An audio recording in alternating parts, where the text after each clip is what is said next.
नमस्कार मित्रांनो, माझं नाव दिलीप. मी 35 वर्षांचा एक तरुण. मी मजुरी काम करत असायचो. एक ड्रायव्हर होतो. मालकाच्या शेतामध्ये मी कामाला असायचो, नाहीतर कधीकधी बाहेर कामाला जायचो. मालकाच्या ट्रॅक्टरवर गेली खूप वर्ष मी ड्रायव्हर म्हणून काम करत होतो.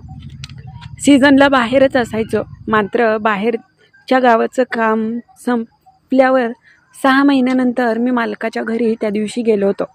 त्या दिवशी खूप उशीर झाला. मालक म्हटले की आता 2 दिवस घरीच राहा. मालकाच्या घरी एवढी जागा नव्हती, मात्र शेतामध्ये त्यांचं घर होतं. 2-4 रूमा होत्या. मालक म्हटले की असं कर, 2 दिवस शेताकडेच झोपायला जा, ते आपलं घर आहे.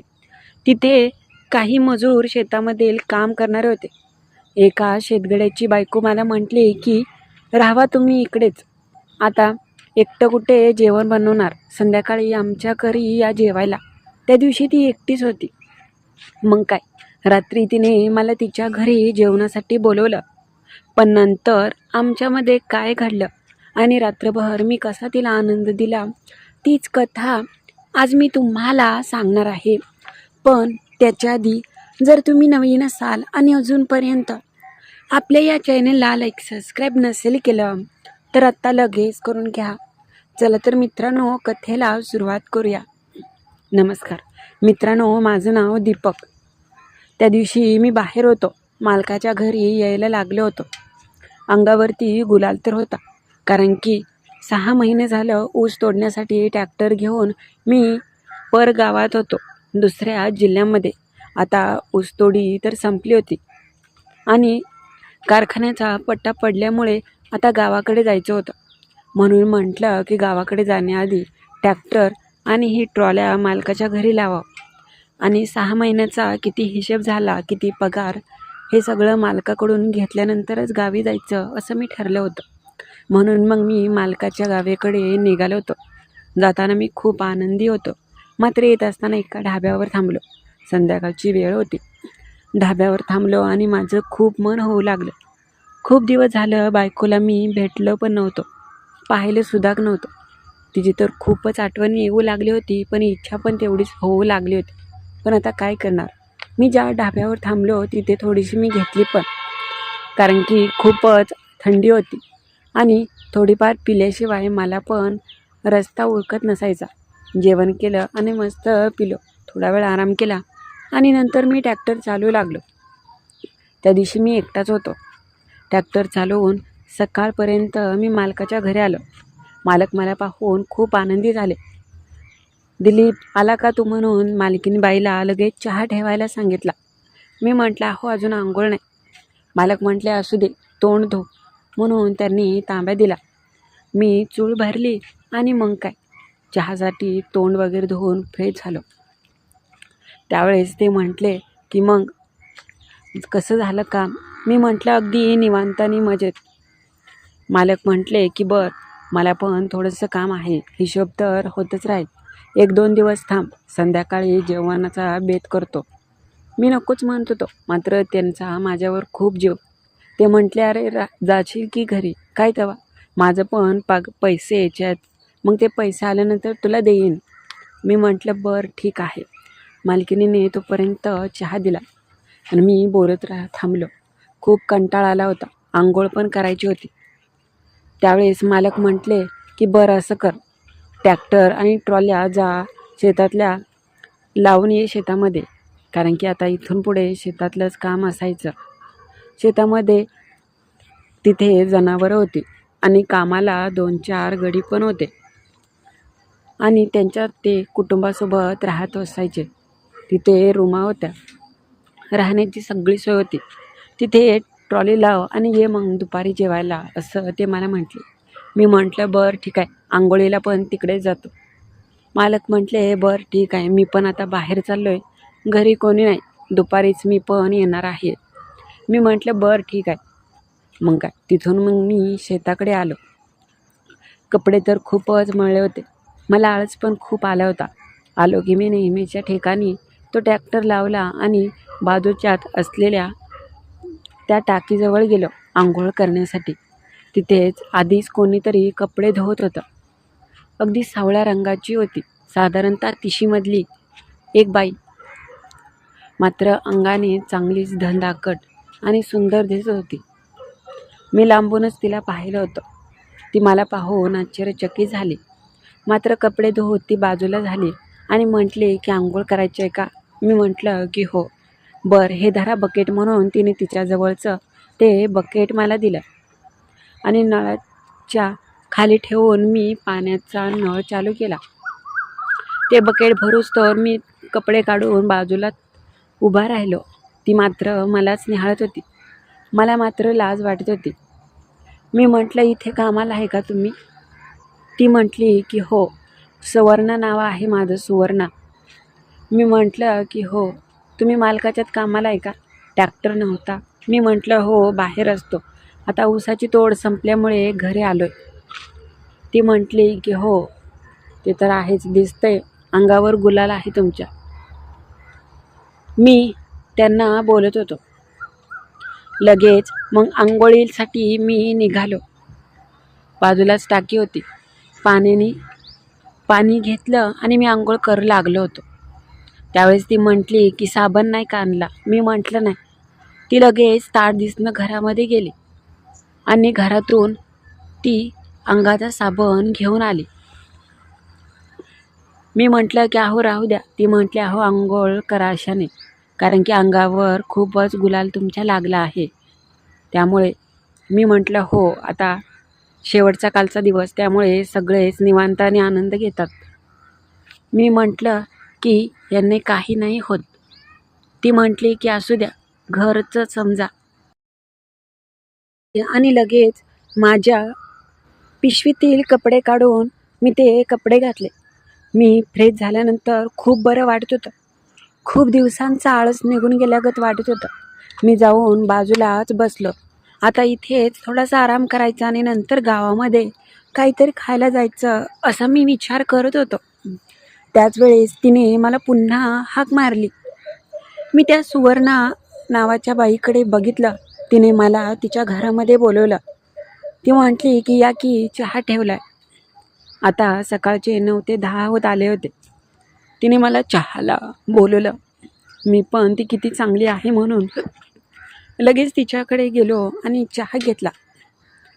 त्यावेळेस ती म्हटली की अहो, असं बरं नाही दिसत, तुम्ही या दारात आहे आणि मी एकटं चहा प्यायची. त्यावेळेस मी म्हटलं अहो, घेतलेला मी चहा. ती म्हटली की असू द्या, प्या, कारण की तुम्हाला मी ह्याच्या आधी इकडेच बघितलं होतं. ती म्हटली की दुपारी जेवायला पण या. मी म्हटलं नको.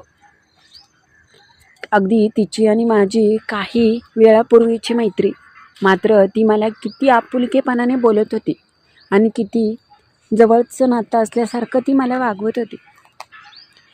तिच्या मनात काय होतं ते मला माहिती नव्हतं. मात्र नंतर मी चहा घेतला, थोडं बोललो आणि जाऊन मी ट्रॅक्टरमध्येच आराम करू लागलो होतो. मला आता झोप राहत नव्हती. रात्रभर प्रवास केल्यानंतर मला मात्र चांगली झोप लागली होती. म्हणून बाजूलाच असलेल्या झाडाखाली मी गेलो आणि तिथे खाटेवरती अगदी मी अंग टाकलं आणि तिथेच मी झोपी गेलो. त्यावेळेस अचानक माझी खूप वेळानंतर जाग मला आली, ते पण त्या सुवर्णाच्याच आवाजाने. ती म्हटली की अहो, काही खाल्लं का? मी म्हटलं की नाही, जाईन आता. ती म्हटली अहो, किती वाजले? दुपारचे 12 वाजून गेले. उठा आता, काहीतरी जेवण करा.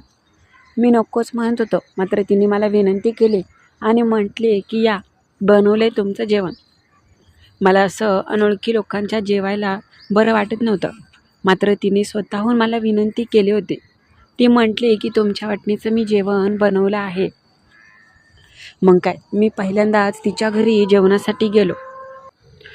हळूहळू माझ्यात आणि तिच्यात चांगलीच मैत्री होऊ लागली होती.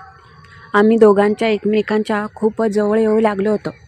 नकळत मी तिला विचारलं की तुम्ही एकट्याच राहता आणि दुसरं नाही का कोण? हो आहेत, पण ते कामासाठी 2-3 दिवस बाहेर गेलेत.